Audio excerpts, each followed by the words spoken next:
This is in Arizona. And this really rich guy, he's a what is it?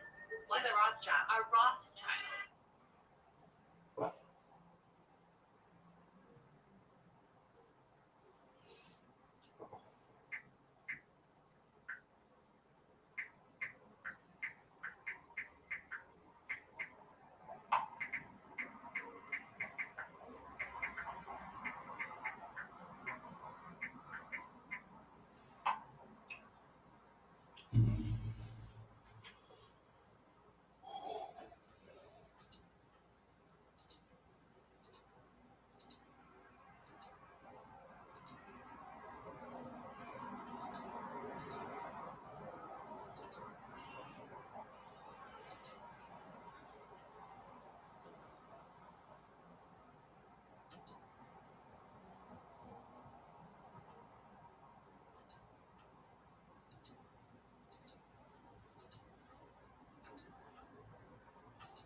The downtown east side of Vancouver is third world. We live in an open prison yard.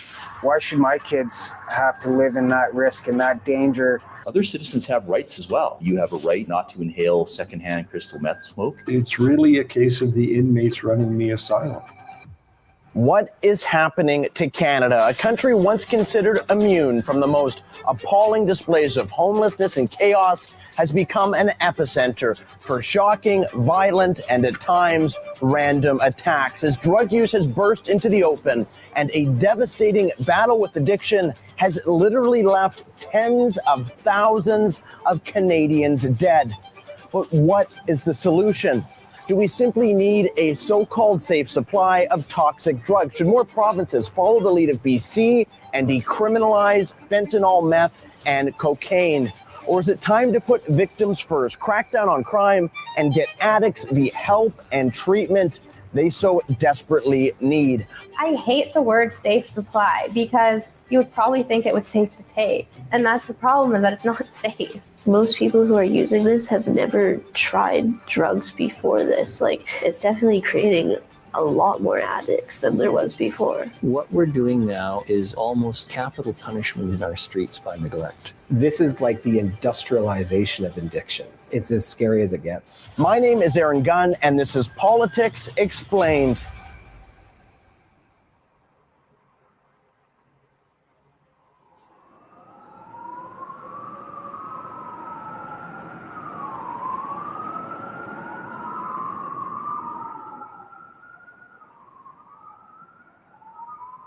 We begin with breaking news tonight.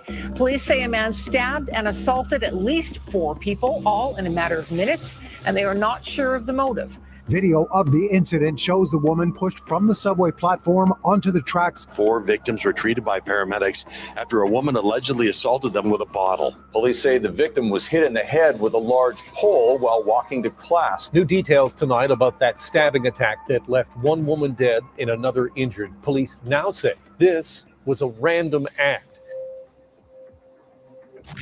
Canada is dying.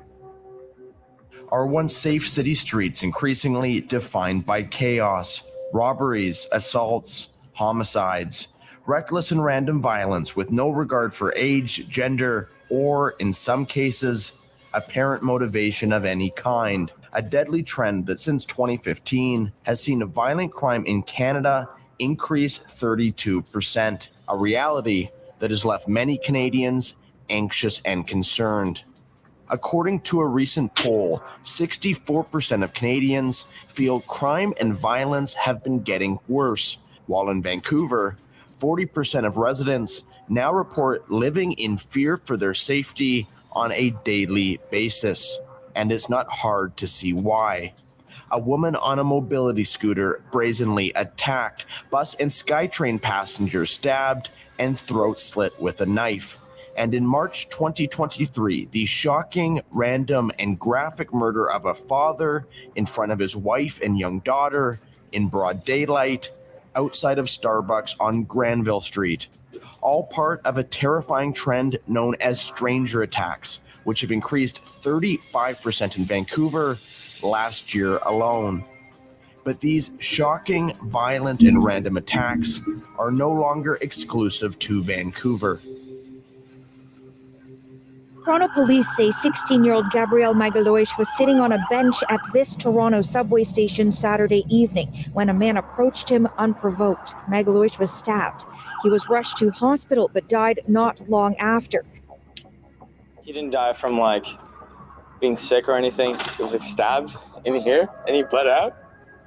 A day after the moving memorial to Gabriel's life, I visited the scene of his murder to talk to Toronto residents still reeling from the attack. It's very unsafe. I've been here. I live here for many years, and that is the worst year I see this Toronto. That is the worst year. And when you see something like that, you feel in shock because it's you never know what is coming. The randomness of it as well is just really disturbing. I don't know, as a young woman especially, it's like really scary. It's really upsetting because we're not that much older than him. One is far more wary, on the lookout. Very sad, 16 years old, for God's sake. No child should die like that. No adult should die like that. This is sheer sloppiness from the government. Yeah, it goes without saying that everybody should feel safe and not have to, get on the subway platform with fear of getting stabbed. Like, I feel like that's the bare minimum. But the murder of Gabrielle Magalhaes was hardly an isolated incident on the TTC. Canada's largest transit system has been rocked by shocking, violent attacks over the past year, from random shootings to a woman literally set on fire. I sat down with the former police chief of Toronto, Mark Saunders, to discuss how violence on the TTC and in Toronto more broadly has begun to spiral out of control.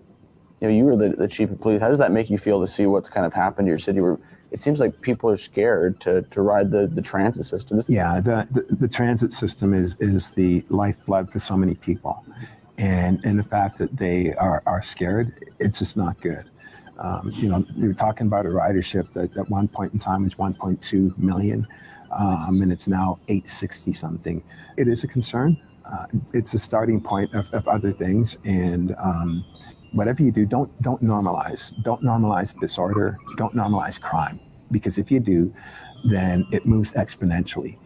And, we're watching how Toronto is moving that way. And each attack leaves not only a victim, but cascading trauma and pain that can level communities, bystanders, and families most of all. Woke up in the morning and I had a Facebook message from my son Doug's partner.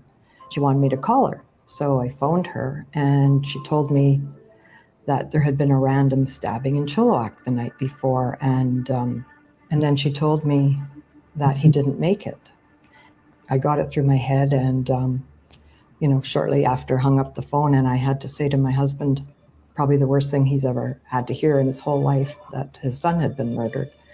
I guess it started with an altercation with this other man, Steve, and he ended up murdered. And then a girl is on the ground with a stab wound, and my son steps up to help. Now, there's just a couple kind of shocking revelations reading about this particular case, but the one that still I come back to over and over again was the fact that this is an individual with a long criminal history. When I learned that this person had over 50 convictions, some of them with a knife. In his past, he'd been labeled a sexual offender, some of them with younger girls. When you have that many convictions, I don't understand how our justice system can allow him to be out walking the streets. My son should never have been murdered. Instead of being behind bars for his over 50 criminal convictions, Kirkland Russell was free to roam our streets. And because of that, Doug Perceau was murdered. Even more shockingly, for the crime of stabbing Perceau 14 times with a knife and killing him while screaming out, "Why won't you effing die?" Russell received a sentence of only 8 years. Do you think 8 years in prison is justice for taking the life of your son? I'm pretty sure everybody knows my answer. Absolutely not. I mean, nothing will bring my son back, but 8 years certainly doesn't help account for it at all. It's almost a slap in the face.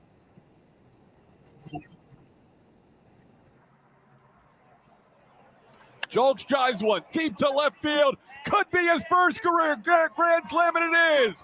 Corey Julks, a career grand slam number 1. Puts the Astros in front 6-0 with a bolt to left. Julks mania just went wild up here north of the border. Wow.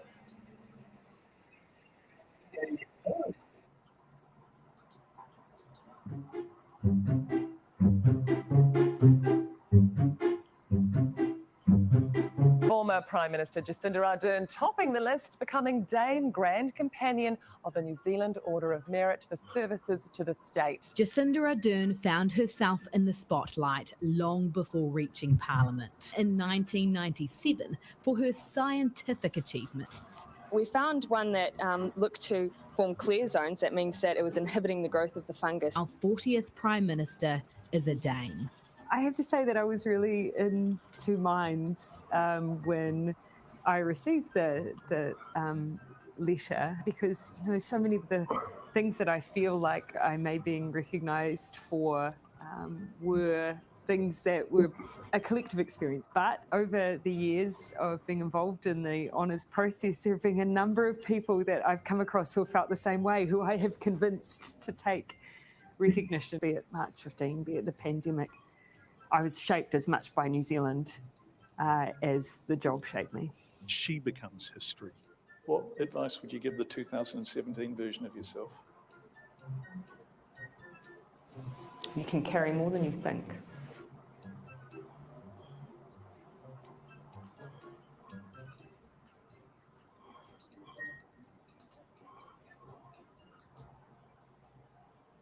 Going back on it is Baddoo, and he'll say goodbye. Trey Turner, a solo home run, his 6th of the year.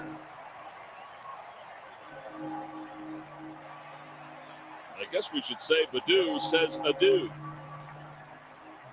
That was a beautiful swing. We mentioned it yet.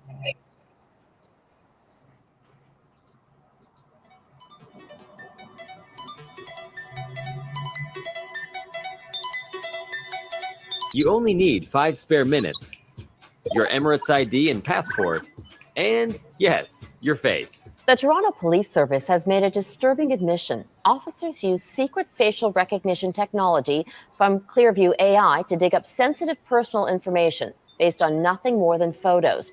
They were ordered to stop using the controversial tool last week, but just last month, the police denied using it at all. The Toronto Police admitted to using facial recognition technology from Clearview AI. The company's app can cross-reference a person's image against a database of billions of photographs scraped from social media and millions of other websites without consent. The American firm's CEO defends his tech on constitutional grounds. But there is also a First Amendment right to public information. Clearview AI sparked controversy last month in the United States after the New York Times revealed the tech was already being used to make arrests. I like to call it the nerve center of the police department. That's where we monitor our public safety cameras. We run our facial recognition, license plate readers, everything that aids our patrol officers in doing their job.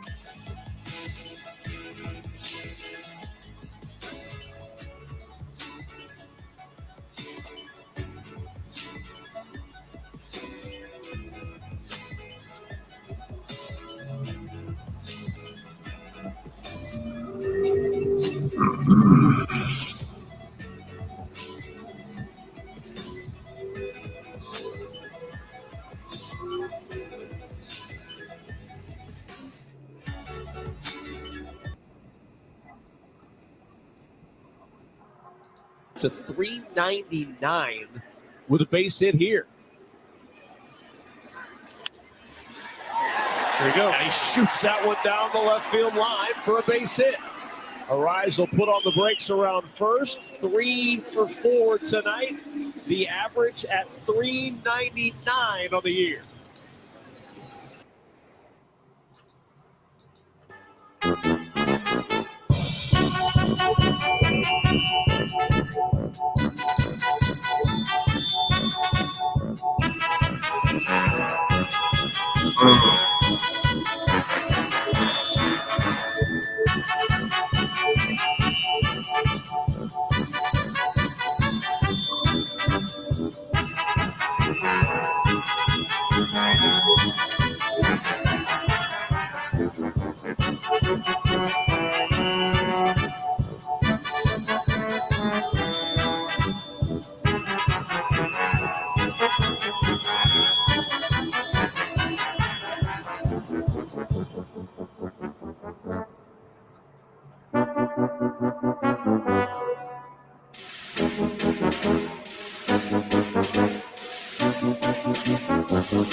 399 with a base hit here.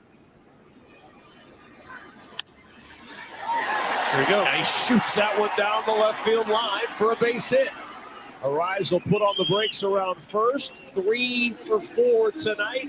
The average at 399 on the year.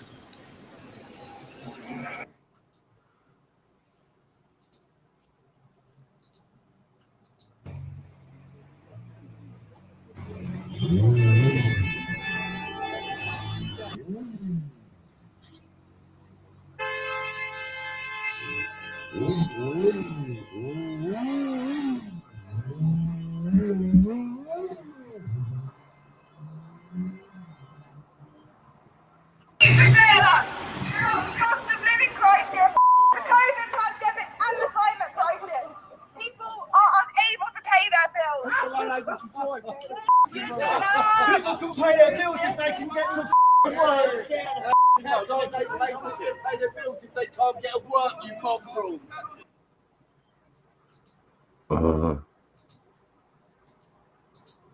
Brought in an 11-year deal by Philadelphia. The 0-2 got in swinging. Welcome to Texas, Jacob deGrom.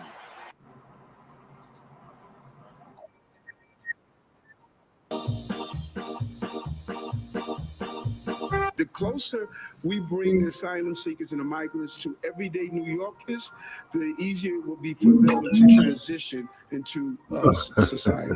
Asking private homeowners to share their space.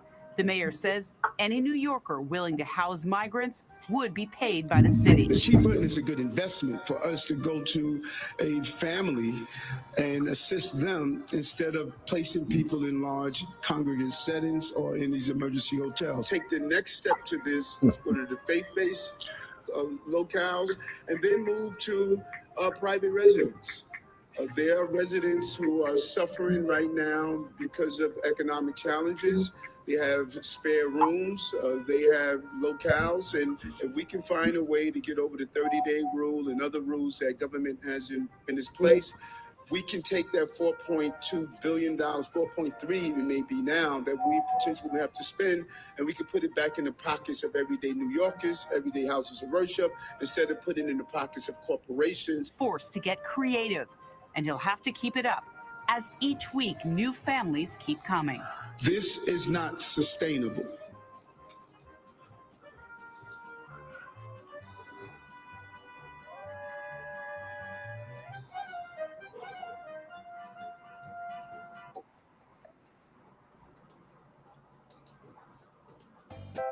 With a solution to the massive number of people out of work, just give them free money forever.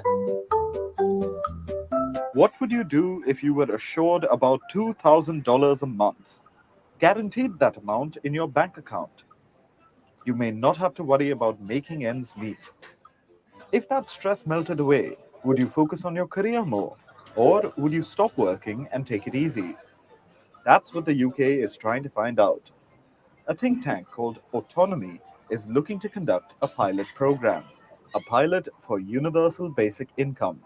It plans to test it out on 30 people in 2 areas in England. It wants to study how these people behave. The think tank hopes that the findings will pave the way to introduce universal basic income in the UK. They're going to give this to Jarrow in the northeast, and they're going to give it to a town in North London, in Finchley, right? So I can tell you already what's going to happen. Yeah. The people in Finchley are still going to be hungry on £1,600 a month, and the people in Jarrow are automatically going to become some of the wealthiest people in Jarrow. Mexicans everywhere. Yeah, well, yeah, exactly. This isn't going to prove anything. It feels like it's always the case, isn't it, that you need capitalism to support socialism. So this money's got to be generated somehow to be given away. And it feels like someone wants to prove a point that this can work. Doing it in these 2 places isn't going to prove anything.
Polarizing figure today was Sister Roma. San Francisco Senator Scott Wiener invited Sister Roma to the Capitol as his guest. 8 Senate Republicans asked Senator Wiener to withdraw his invitation, but that request was denied. Proud of Sister Roma and her work in the community, and I'm proud of California for standing strong to support LGBTQ people as our community is under assault in the rest of the country.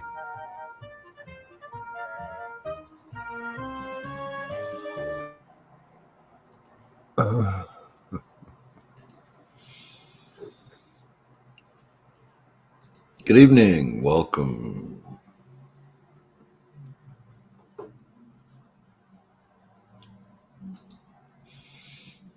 Well, I think I'm going to have to call her a night tonight. I can't I can't tell if people are trying to type or not in the chat, and I don't know how to fix it. And I think Annie's idea that there was a rogue moderator, because I can't even give myself a spanner. I just haven't learned how to I haven't figured it out yet, and I'm sorry. I apologize for that. But hey, less than a week to go. Hope everybody's doing well. If you want to come up, I posted the link. Oh, hey Mick, how are you? Good to see you. Yeah. No, I didn't post the link. Hang on a second. I'm very confused right now.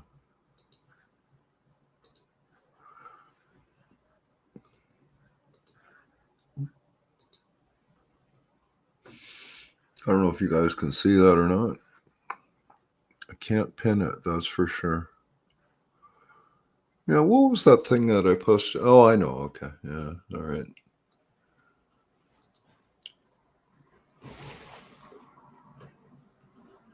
Kind of a strange day here. The sky is really kind of smogged out. It's just been wildfire news all day long. Air quality, this, blah, blah, that, yada, yada, yada, yada, yada, yada, yada. Well, I'm going to call it an evening. I got a few other things that I could do. And including last night, I went for another really awesome walk, and I think I'll do that again. So thanks for coming out. Hope I helped you kill a half an hour. And we'll talk to y'all later. Good night.